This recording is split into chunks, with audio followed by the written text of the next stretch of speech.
Pahalgam ഭീകരാക്രമണവും operation സിന്ദൂറും സംബന്ധിച്ച് വിശദമായ ചർച്ച ഇന്ന് പാർലമെന്റിൽ ഉണ്ടാകും. ലോക്സഭയിലാണ് ചർച്ച തുടങ്ങുക. പ്രതിരോധ മന്ത്രി രാജ്നാഥ് സിംഗ് സർക്കാരിനെ പ്രതിനിധീകരിച്ച് ചർച്ചകൾക്ക് തുടക്കം കുറിക്കും. സർക്കാരിനെതിരെ രൂക്ഷ വിമർശനം ഉയർത്താനാണ് പ്രതിപക്ഷത്തിന്റെ തീരുമാനം. സുരക്ഷാ വീഴ്ചയാണ് പഹൽഗാം ഭീകരാക്രമണത്തിന് ഇടയാക്കിയതെന്ന Jammu Kashmir lieutenant governor Manoj സിൻഹയുടെ വെളിപ്പെടുത്തലും India Pak സംഘർഷം അവസാനിപ്പിക്കാൻ ഇടപെട്ടെന്ന അമേരിക്കൻ പ്രസിഡന്റ് ഡൊണാൾഡ് ട്രംപിന്റെ അവകാശവാദവും പ്രതിപക്ഷം ചർച്ചയാക്കും. ബൽറാം നെടുങ്ങാടി ചേരുന്നുണ്ട് വിവരങ്ങളുമായി. ബൽറാം, ഇന്നിപ്പോൾ ഈ കഴിഞ്ഞ കുറേ ദിവസങ്ങളായി ആവശ്യപ്പെട്ടുകൊണ്ടിരിക്കുന്നതായിരുന്നു പ്രതിപക്ഷം ഇക്കാര്യത്തിൽ ഒരു ചർച്ച വേണമെന്നുള്ളത്. ഇന്നിപ്പോൾ തീർച്ചയായിട്ടും പ്രതിപക്ഷം ആ കാര്യം ഉന്നയിക്കും. ഈ കഴിഞ്ഞ ദിവസങ്ങളിലെ പോലെ തന്നെ പ്രതിപക്ഷത്തിന്റെ ബഹളത്താൽ മുഖരിതമാകും ഇന്ന് സഭ എന്നാണ് കരുതുന്നത്. എന്തായിരിക്കും, എന്തെല്ലാം കാര്യങ്ങളാണ് ഉന്നയിക്കുന്നത്?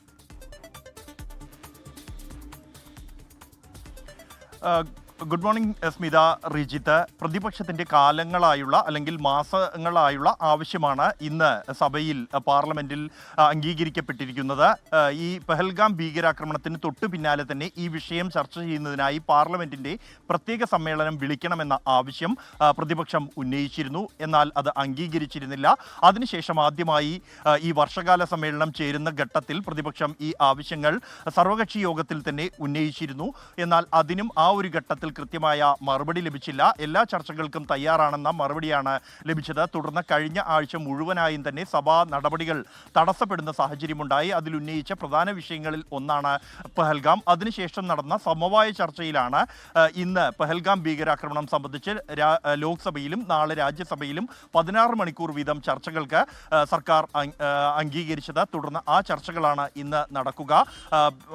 ഭരണപക്ഷത്തിന്റെ ഭാഗത്തു നിന്നും പ്രതിരോധ മന്ത്രി രാജ്നാഥ് സിംഗ് ആയിരിക്കും ഈ ചർച്ചകൾക്ക് ലോക്സഭയിൽ ഇന്ന് തുടക്കം കുറിക്കുക.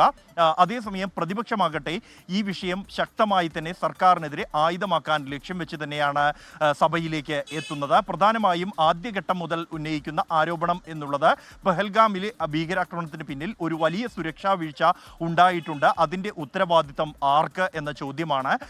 ഈ നിലവിൽ ഇപ്പോൾ ജമ്മു കശ്മീർ ലഫ്റ്റനന്റ് ഗവർണർ മനോജ് സിൻഹ തന്നെ ഒരു അഭിമുഖത്തിൽ സുരക്ഷാ വീഴ്ച പഹൽഗാം ഭീകരാക്രമണത്തിന് കാരണമായി എന്ന് ഏറ്റു പറഞ്ഞിട്ടുണ്ട്. ഇതൊരു പ്രധാന വിഷയമായി പ്രതിപക്ഷം സഭയിൽ ഉയർത്തി കാണിക്കും. ഒപ്പം തന്നെയാണ് ഇന്ത്യ പാക് സംഘർഷം അവസാനിപ്പിക്കാൻ തൻ്റെ ഇടപെടലാണ് നിർണായകമായത് എന്ന് ഡൊണാൾഡ് ട്രംപ് തുടർച്ചയായി ആവർത്തിക്കുകയാണ്. ഏതാണ്ട് 24 തവണയാണ് അദ്ദേഹം ഇക്കാര്യം ആവർത്തിച്ചത് പല വേദികളിലായി. ഈ വിഷയവും ഉയർത്തി കാണിക്കും. എന്നാൽ അത് സർക്കാർ അംഗീകരിക്കുന്നില്ല. രണ്ട് രാജ്യങ്ങളും തമ്മിൽ നേരിട്ടുണ്ടായ ചർച്ചയിലാണ് സമവായത്തിലേക്ക് എത്തിയത്, അല്ലെങ്കിൽ വെടിനിർത്തലിലേക്ക് എത്തിയത് എന്നാണ് പ്രധാനമന്ത്രി അടക്കമുള്ളവർ ആവർത്തിക്കുന്നത്.